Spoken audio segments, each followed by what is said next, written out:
안녕하세요. 서양고대짜라 제 10강 개념뿌리들 선학 6차시 시작하도록 하겠습니다. 자, 우리가 이제 지난 시간에 칸트의 의무의 도덕을 좀 이야기를 했었는데 이 근대에 있어서 이 칸트의 입장은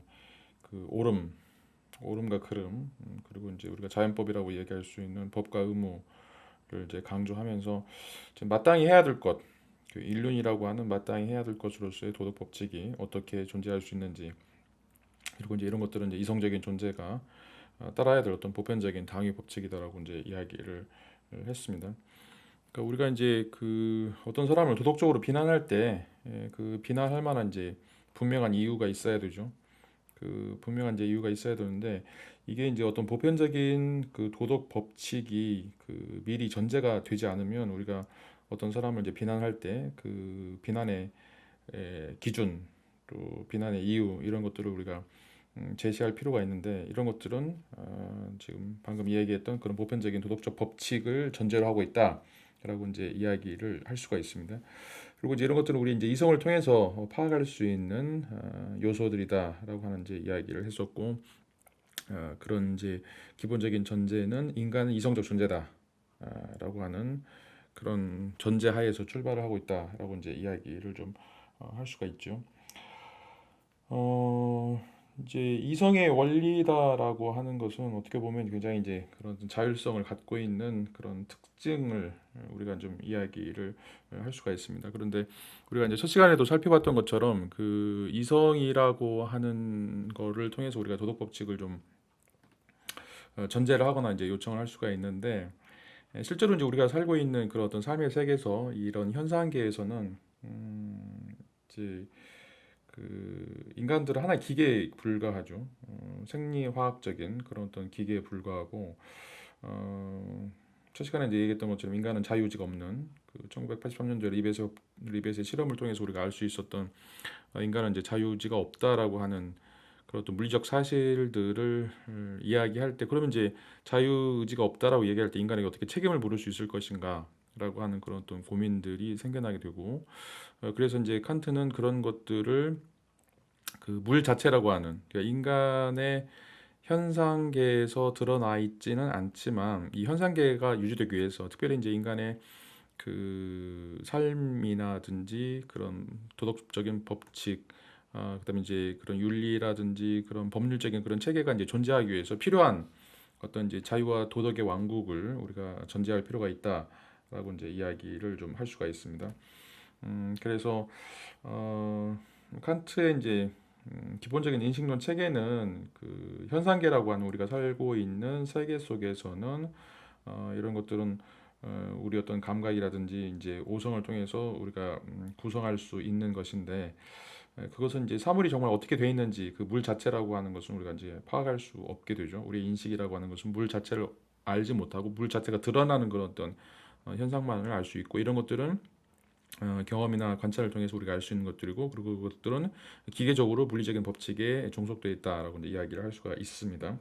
자, 그런데 이제 그거 말고 인간은 이 도덕이라고 하는 또 자유라고 하는 이 법이라고 하는 이제 이런 체계를 갖고 있는데 이런 것들을 어떻게 설명할 것인가라고 하는 이제 물음을 가지고서 이제 고민하게 되는데 이게 이제 실천이성 비판에 나오는 내용들인데 인간의 어떤 자유나 도덕의 세계가 이 칸트가 자기 자체를 드러내고 있는 어떤 물 자체라고 하는 것으로 이제 치환이 될 수가 있고 그 세계가 우리가 이제 본 체계라고 이야기할 본 체계라고 하는 것으로서 이제 요청된다라고 이제 이야기를 할 수가 있죠. 물론 이제 진짜 그런지 아닌지는 우리가 이제 알 수가 없어요. 그런데 우리가 이제 파스칼의 내기를 통해서 이제 생각해 본 것처럼 신이 있다라고 가정을 해야만 이 도덕이라고 하는 것이 돌아갈 수 있는 것이고 그런 어떤 자유와 도덕의 왕국이라고 하는 것들을 우리가 이제 요청할 때만이 그 사람들이 자율적으로 그런 어떤 윤리적인 행위를 하려고 노력할 것이다라고 하는 것들이죠. 만약에 이제 그런 어떤 자유와 도덕의 세계가 없다라고 이야기한다라면 인간은 단순하게 이제 그런 원자나 분자로 환원될 수밖에 없는 그런 존재라면 굳이 우리 안에 이기적 유전자가 있는데 그거를 거슬려서 이타적인 삶을 살거나 아니면 책임을 지는 어떤 행위들, 인류를 사랑하는 그런 행동들을 우리가 이제 할 수가 없다라고 하는 것들이죠. 이것들이 이제 가능하기 위해서는 이런 어떤 본 세계, 그 자유와 도덕의 세계를 우리가 이제 그 전제할 수밖에 없다라고 이제 이야기하고 있고, 그렇다라고 하면 이제 우리가 이성적으로 어떻게 도덕 법칙을 만들어낼 것인가? 그것들은 이제 이 가언 명법이 아니라 정언 명법의 형태로서 이제 가능하다라고 이제 이야기를 하는 거죠. 이 가언 명법이라고 하는 것은 이제 어떤 목적이나 결과로서의 조음을 전제를 하는 것인데, 칸트는 이제 조음이 아니라 이제 오름을 제시를 하는 것들이죠. 그리고 그 오름이라고 하는 것은 초월적인 성격을 갖는 것들이고, 그러니까 인간은 기본적으로 이제 이기적 유전자로서 오스트랄로피테쿠스는 항상 자신의 이해관계에 관련이 돼 있죠. 그래서 내가 좋아하느냐, 내가 싫어하느냐, 이거에 따라서 내가 어떤 행동을 할지, 어떤 행동을 하지 않을지. 그래서 나한테 손해가 나면 행동을 안 하고 내가 손해를 입지 않고 이익을 갖게 되면 어떤 행동을 하고. 근데 이게 이제 도덕의 기준이 되면 안 된다라고 하는 것들이죠. 이 도덕이라고 하는 것은 내가 어떤 이익을 갖느냐, 손해를 보느냐 이것과는 무관하게 이런 것들과는 초월적으로 존재하는 것이라 야만 한다라고 이야기를 할 수가 있어요. 이런 의미에서 나의 좋음과 싫음이라고 하는 것이 도덕의 기준이 되면 되지 않는다. 도덕의 기준이 되려고 그러면 나뿐만 아니라 모든 사람에게 자신의 이해관계를 초월해서 모든 사람들에게 또 자신의 욕망을 초월해서 모든 사람들에게도 이게 일치될 수 있는 어떤 그런 어떤 보편성을 가져야만이 이 도덕이다라고 이제 이야기를 할 수 있는 거죠. 내가 좋아서 또 내가 싫어서 하거나 하지 않거나 이런 것들은 어떤 주관적인 측면이고 이걸 도덕이라고 할 수 없는 것이고, 도덕이라고 하는 것은 보편적이고 일반적인 그런 원리들이 있어서 모든 사람들이 그거에 대해서 모두 다 의견 일치를 이루어야 되는 거기 때문에 그게 나한테 손해가 될 수 있죠. 어떤 경우에는 뭐 나한테 이익이 될 수도 있긴 하지만 나한테 손해가 될 수도 있고, 그렇지만 이게 이제 일반적인 것이기 때문에 내가 그것을 따른다라고 하는 것이 바로 이제 그 도덕이다라고 이야기할 수 있고, 그런 의미에서 이제 이 보편성이다라고 하는 것이 이제 굉장히 중요한 측면을 갖는다라고 이제 이야기를 할 수가 있습니다. 자, 오늘은 이제 그 이제 스피노자의 이야기를 좀 다뤄볼 텐데, 스피노자는 이제 이런 어떤 도덕 형이상학, 그러니까 이제 나의 어떤 좋음과 나의 내가 싫어하는 이런 어떤 쾌락이나 고통을 초월해서 어떤 도덕 형이상학을 구축하려고 하는 그런 시도가 아니라 이런 좋음과 또는 이제 나쁨과 관련되어 있는 어떤 윤리적인 측면들을 이제 전개하고 있다라고 이제 이야기를 할 수가 있습니다. 그러니까 도덕이라고 하는 건 초월적인 것이고 이제 윤리라고 하는 것은 내재적인 이런 가치를 이제 전제하고 있다라고 이제 실시간에 이제 말씀을 드렸는데, 이런 의미에서 이제 그 스피노자는 어떻게 보면 이제 경험주의적인 또는 균합적인 어떤 방식을 통해서 이제 도덕 법칙을 만들어 가려고 하는 그런 어떤 시도를 하고 있다라고 하는 것들을 이제 보여주고 있습니다.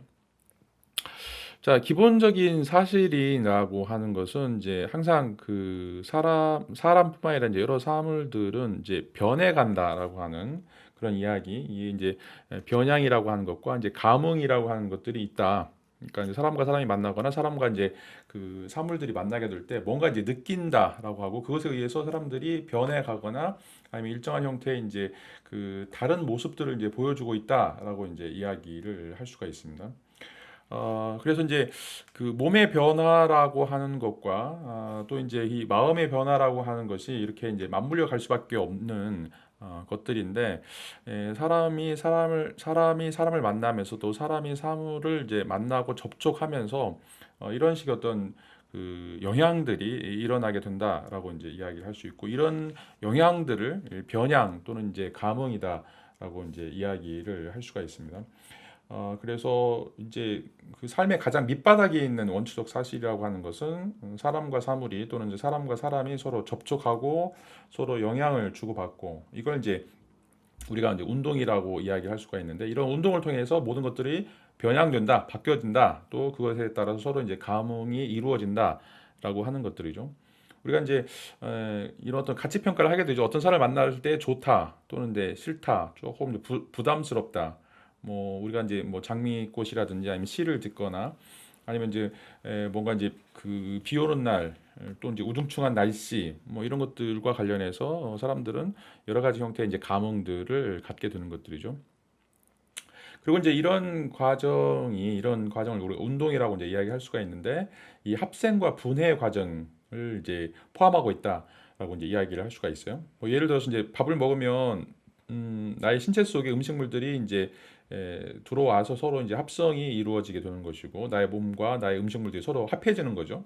그리고 이제 이걸 이제 배설하게 되면 이것은 이제 또 나의 몸과 이런 그 음식물이 분해가 되는 이런 과정이라고 이야기를 할 수가 있겠고 그래서 또 어떤 사람을 또 만나는 것도 합생이고 또 헤어지는 것도 이제 분해다라고 이제 이야기를 할 수가 있습니다. 조금 이제 그런 어떤 고급 단계 어떤 굉장히 좀 복잡한 단계이긴 하지만 여전히 그것도 합생이고 어떻게 보면 이제 분해다라고 이야기를 할 수가 있습니다.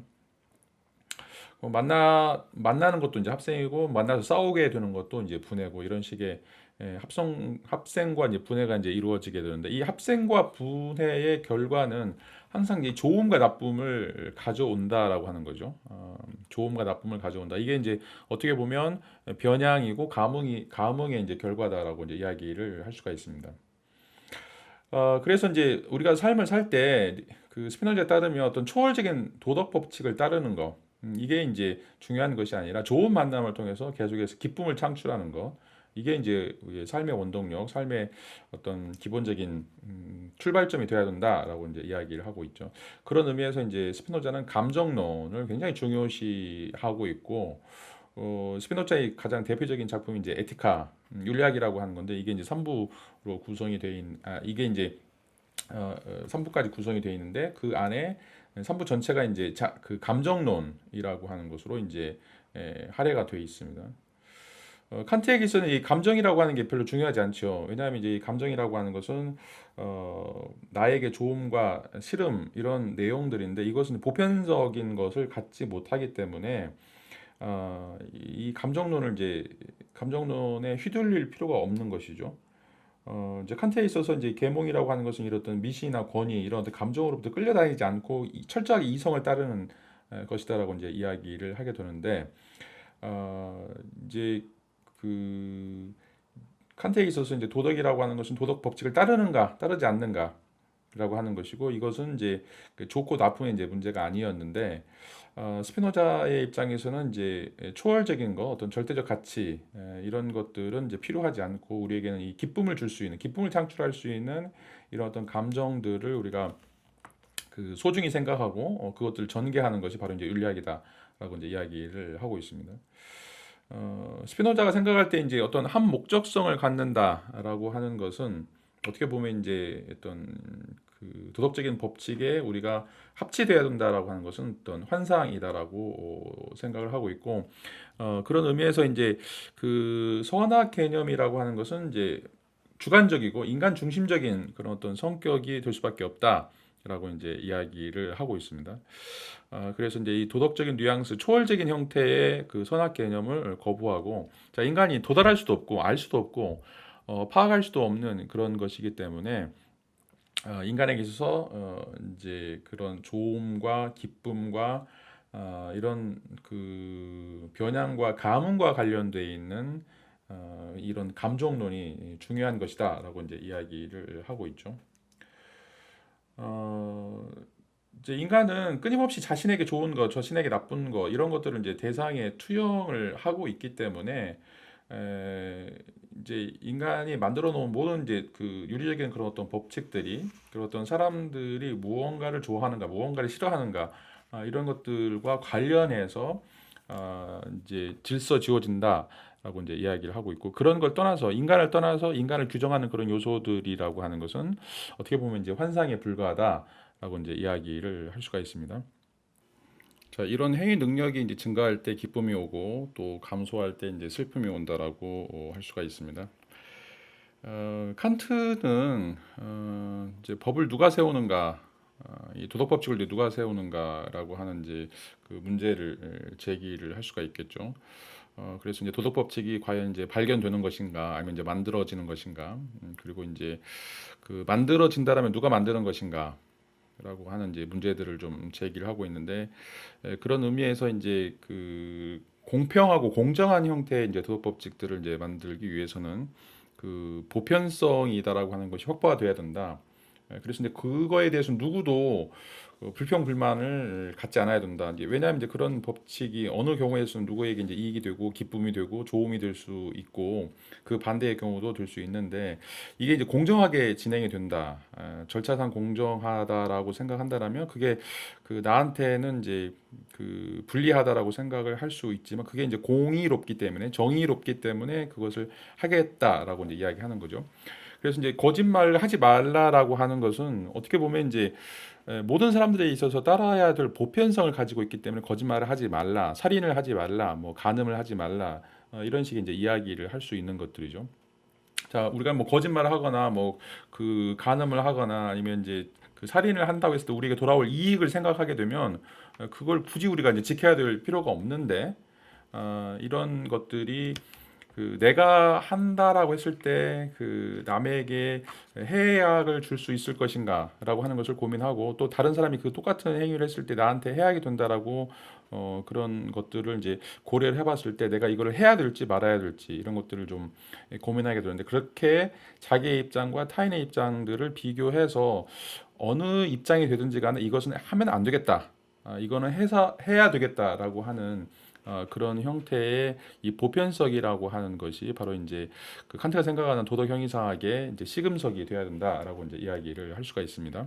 자, 그런데 이제 이 칸트의 법이다라고 하는 도덕 법칙이라고 하는 것이 이제 만인이 따라야 될 어떤 그런 보편적이고 필연적인 법칙이다라고 이야기할 수 있는데 이건 이제 그 굉장히 이제 매우 추상적인 것이죠.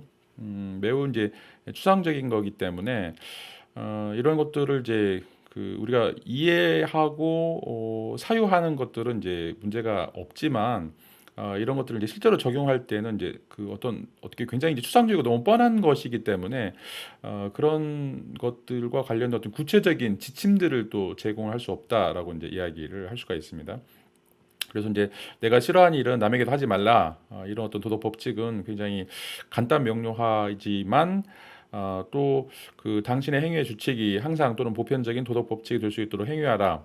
이런 어떤 정언 명료들이 너무 이제 당연하기 때문에 이런 경우에서 내가 지금 거짓말 해야 될지 말아야 될지 살인을 해야 될지 말아야 될지에 대한 실질적인 도움을 제공할 수 없다라고 이제 이야기를 할 수가 있는 거죠. 만일 이제 여러분들이 2차 대전 때 그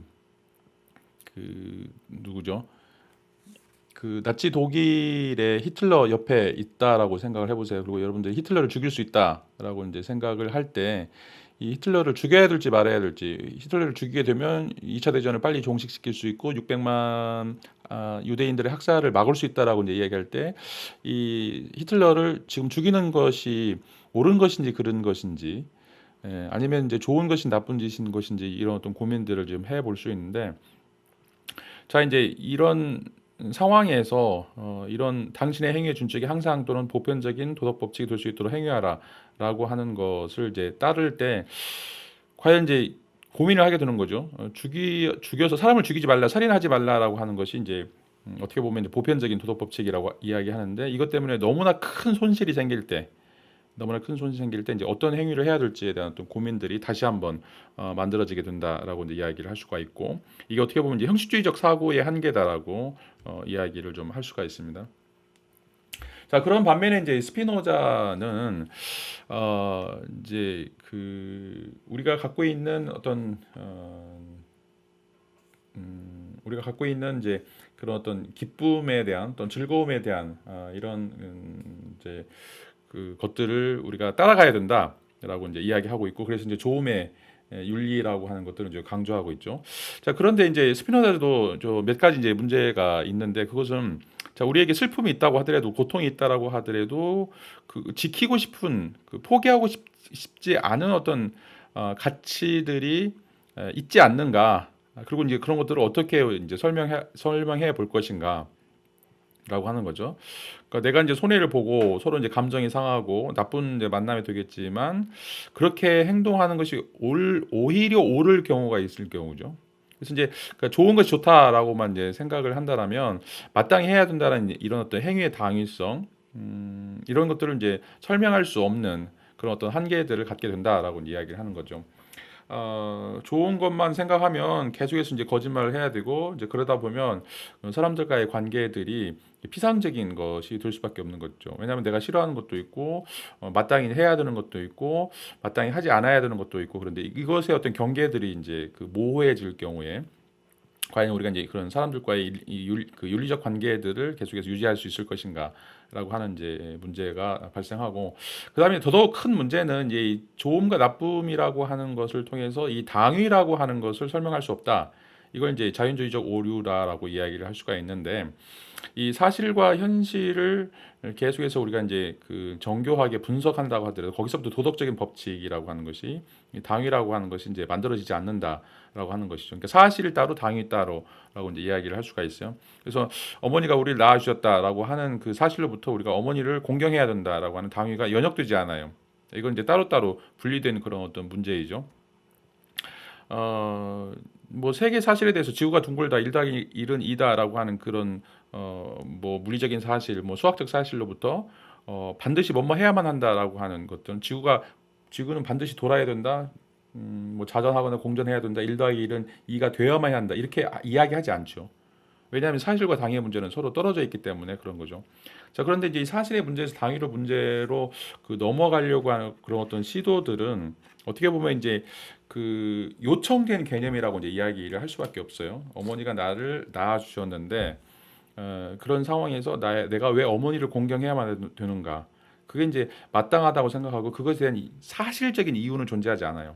나를 낳아주셨다라고 하는 그런 사실이 공경해야 된다라고 하는 걸로 바로 이제 넘어가지 않는다라고 이제 이야기를 할 수가 있습니다. 그래서 이 인간들이 가지고 있는 사람들이 가지고 있는 그 좋음과 나쁨이라고 하는 그런 심리적 요소, 심리적 사실이라고 하는 것이 어떻게 그 도덕적인 그런 어떤 초월적인 원리 그런 그 경험적 사실과는 무관하게 존재하는 그런 어떤 사실들 그 당위들의 문제를 해결할 수 없다라고 하는 것이 이제 자연주의적 오류다라고 이제 이야기를 할 수가 있습니다. 스피노자의 뭐 장점은 계속해서 이제 이야기하지만 이제 초월적인 어떤 도덕을 따로 설정하기보다는 어떤 현실적인 또는 이제 자연적인 그런 어떤 심리적인 그 인간의 그 사태들을 중심으로 해서 그 윤리를 이제 엮어 나가고 있다라고 이제 이야기를 할 수 있고 그런다고 했을 때 이 사실과 당위의 간격 이런 것들은 이제 메꿀 수 없는 그런 것이다. 그래서 사람들이 자기가 좋아하는 대로 좋아하는 것이 다 다를 수가 있거든요. 사람마다 다 다르고 싫어하는 것이 이제 다 다르기 때문에 그런 면에서 어떤 보편적인 일반적인 어떤 원리들을 도출해내기가 굉장히 이제 힘들다라고 이제 이야기를 할 수가 있습니다. 이제 칸트 철학에 있어서 이 자연과 자유라고 하는 것이 서로 나눠진다라고 하는 것을 이제 우리가 이야기했었고 자연은 이제 물리적인 사실이고 자유라고 하는 것은 도덕이나 그 본세계라고 하는 것들이 것처럼 이제 서로 이제 나누어지는 것들이죠. 그리고 이제 이 자유와 도덕의 세계는 요청된 세계이고 이 자연의 세계는 굉장히 필연적인 세계, 물리 법칙이 또는 생물학적인 법칙이 존재하는 이런 세계다라고 이제 이야기를 할 수가 있겠고 이 자연 세계에서는 도덕 법칙을 이끌어낼 수가 없죠. 왜냐하면 인간은 자유나 도덕을 이야기해야 되는데 이런 세계는 물리적인 법칙에 의해서 지배받지 않는 세계이기 때문에 아까도 얘기했던 것처럼 인간은 이기적 유전자를 가지고 있는데 왜 이타적인 삶을 살아가고 그것으로부터 행복을 얻을 수 있는가를 설명해 줄 수가 없어요. 이 필연성을 벗어나게 되는 이런 어떤 그런 어떤 자유에 대한 그 도덕의 영역에 대한 것들을 설명할 수 없다라고 이제 이야기를 하고 있고 그런 의미에서 이제 이 자유라고 하는 것, 도덕이라고 하는 것은 자연을 초월하는 것으로 우리가 생각을 해야 된다라고 이제 이야기를 합니다. 그러나 이제 그 반면에 스피노자 같은 경우는 자연은 모든 것을 포괄한다라고 이제 이야기를 하고 있고 이런 의미에서 이 자연 속에 인간의 어떤 그 심리적인 그런 요소로서 좋아함 또는 이제 그 슬퍼함 또는 기쁨 뭐 이런 어떤 모든 요소들이 이제 다 같이 포괄적으로 들어가 있다라고 이제 이야기를 할 수가 있어요. 이제 그 스피노자는 이제 그 자연을 그 소산적 자연 또 능산적 자연이다라고 이제 이야기하면서 그 능산적 자연은 자연이 일반 개별자들을 이제 산출해내는 그런 어떤 과정이라고 이야기하고 있고 그런 과정 속에서 만들어진 그런 어떤 자연의 한 부분, 자연의 구성 요소를 이제 소산적 자연이라고 이야기할 수 있는데 이런 것들이 서로 이제 그 말만 다를 뿐이지 서로 이제 동일한 실체들을 보여주고 있는 두 가지의 양태 모습에 이제 불과하다라고 이제 이야기를 좀 할 수가 있습니다. 그래서 도덕이라고 하는 게 무엇이냐라고 하는 의미에서 자연과 구분되는 것인가 아니면 자연과 합치되는 것인가라고 있다라고 하는 측면에서 이제 서로 다른 모습을 이제 보여주고 있다라고 이제 이야기를 할 수가 있습니다. 자, 그리고 이제 그 5절에서 이 스피노자의 생각을 조금 이제 더 이어받고 있는 게 이제 귀족의 가치와 노예의 가치를 이제 이야기하는 니체의 주장입니다. 자, 이제 니체도 마찬가지로 이제 그 옳고 그름이라고 하는 이 선악 개념을 이제 근본적으로 비판하고 있는데, 이 옳고 그름이라고 하는 것을 이 좋음과 나쁨으로 그러니까 옳고 그름의 어떤 선악 기준을 좋음과 나쁨의 선악 기준으로 이제 그 다시 환호하려고 하는 어떤 시도라고 이제 할 수가 있겠고, 니체의 작업들이요. 그리고 이제 이런 것들은 스피노자와 연관이 돼 있다라고 이제 이야기를 할 수가 있습니다. 특별히 이제 니체는 플라톤적인 가치 또 기독교적인 가치가 이제 그 초월적인 그런 어떤 가치다라고 이제 말씀을 드렸고, 그리고 이제 근대 부르주아 문화 이런 것들을 이제 비판을 하고 있고, 이런 이제 기독교적인 특성들과 근데 이제 부르주아적인 특성들이 이 선악의 개념들을 조작하거나 이제 만들어내고 있다라고 이제 이야기를 하고 있고, 그런 의미에서 이제 어떻게 이런 선악의 개념들이 이제 만들어졌는가, 어떻게 발생했는가라고 하는 것들을 이제 추적하게 되는데, 이게 이제 그 도덕의 계보학이다라고 하는 거예요. 이 도덕적인 개념들이 어떻게 이게 선과 악이라고 하는 개념, 옳음과 그름이라고 하는 개념들이 어떻게 만들어지고 어떻게 사람들을 지배하게 됐는가라고 하는 것을 이제 찾아가는 것이 그 이제 계보학이라고 하는 거죠. 우리가 이제 보통 당연하다고 생각하는 이런 어떤 가치들이 보면 이제 시대적으로, 역사적으로 그 지역마다 굉장히 달랐다라고 이제 이야기할 수 있겠고, 이것들이 그 역사의 발전 과정 중에 어떤 특정 시점에 이제 이게 이제 돌출하게 되고 만들어지게 되는데, 니체는 이제 이런 것들을 역으로 추적해서 왜 그런 가치들이 이제 생겨났는지 이런 것들을 이제 찾아가는 시도들을 하게 됩니다. 이게 이제 계보학이라고 이야기를 할 수 있겠고, 나중에 푸코 같은 경우는 지식의 고고학이라고 이제 이야기하는 것들이죠. 우리가 이제 에피스테메라고 하는 각 시대별로 여러 가지 형태의 이제 이론들이 발생하게 되는데, 그런 어떤 이론들이 이제 왜 그 시대에서 발생하게 됐는지 이런 것들을 이제 추구하는 것이 이제 지식의 고고학이다라고 하는 건데, 이 니체는 이제 그보다 훨씬 앞서서 이 선악의 개념이라고 하는 것이 또 우리가 의무라고 생각하는 도덕적인 원리라고 생각하는 이런 것들이 어떻게 역사상에 이제 등장하게 됐는지 그것들을 이제 역으로 추적하는 것이 바로 이제 도덕 계보학이다라고 이제 이야기를 할 수가 있습니다. 자, 거기서 주장하는 가장 핵심적인 내용들을 좀 살펴보면요. 이 조음이라고 하는 것을 좀 강조하고 있는데, 이 조음이라고 하는 것이 왜 강조되냐면 그 고대 그리스나 로마의 이제 귀족들이나 전사들의 개념이다라고 이야기를 하고 있습니다. 그래서 어떻게 보면 이제 우리가 가부장 제도가 굉장히 이제 나쁘다라고 이야기하는데, 가부장 제도가 드러나게 된 것들은 이제 특별히 그 전사 계급, 무사 계급들이 대부분 다 남성 위주로 되어 있었죠. 모계 사회도 이제 마찬가지입니다. 모계 사회에서도 왜 모계 사회가 됐냐면은 그 여성들이 전사로서 그 전투 계급을 형성을 했었고, 전쟁을 수행하는 어떤 그런 막강한 그 생물학적인 그런 능력을 가지고 있었기 때문에 이제 모계 사회가 이루어진 것들이죠. 거기서 이제 남자들은 이제 그런 역할을 하지 못하기 때문에 그런 소외된 계급들로 이제 만들어지게 되고, 그래서 가부장적 사회든지 뭐 모계 사회든지 항상 그 사회에서 조음이라고 하는 것은 이제 귀족 전사 계급이다. 뭔가 이제 탁월한 생물학적인 능력을 갖고 있는 생물학적인 기능을 이제 그 표출할 수 있는 그런 어떤 계급들이 갖고 있는 특성들이 바로 이제 조음이다라고 이제 이야기를 할 수 있는데, 그 반면에 이제 사제 계급들은 이제 이런 능력이 없는 것들이죠. 생물학적인 우월성을 갖고 있지 못한 것들이죠. 물론 이제 굉장히 그 뛰어난 두뇌를 가지고 있기 때문에 뭐 작전 수행이라든지 아니면 이제 그 종교적인 그런 그 의식이나 절차들을 그 만들어내는 그런 어떤 과정에서 이제 물론 굉장히 큰 공을 세우고 있긴 하지만, 생물학적으로는 이제 이 사제들은 그 귀족이나 전사 계급들과 이제 맞붙을 수 없기 때문에 신체적으로 이제 약한 거죠. 그래서 이제 자신들을 보호하기 위해서 이제 선악 개념을, 특별히 또 기독교의 선악 개념을 이제 빌려왔다라고 이제 이야기를 하고 있고, 특별히 이제 유태인들이 이 로마인들에 대항해서, 유태인들도 이제 그 로마의 식민지였죠. 그 식민 국가인 이제 유태인들이 로마에 대항해서 이제 만들어낸 이런 개념이 이제 선악 개념이 되었다라고 이제 이야기를 좀 할 수가 있습니다. 자, 다음 시간에 좀 이런 주장들을 좀 이어서 다시 이제 이 선악 개념이 현대에 이르기까지 어떻게 이제 발전했는지 좀 다시 한번 살펴보도록 하겠습니다. 자, 오늘 수업을 이제 정리하겠습니다. 오늘 이제 스피노자 이야기는 이제 칸트와는 달리 도덕이라고 하는 것이 이제 어떤 초월적인 형이상하게 될 필요가 없이 인간은 이제 사람들은 사람과 사람이 만나면서 또 사람과 사물이 만나면서 이런 어떤 그 합생과 분해가 이제 이루어지게 되고 여기서 이제 그 변형과 그 감흥이 이루어지게 되는데 여기서 발생하는 좋음과 나쁨 이런 것들을 이제 어떻게 꾸준히 유지할 것이고 어떻게 제거할 것인가 이런 것들이 이제 윤리적인 문제가 돼야 된다라고 이야기를 할 수가 있습니다.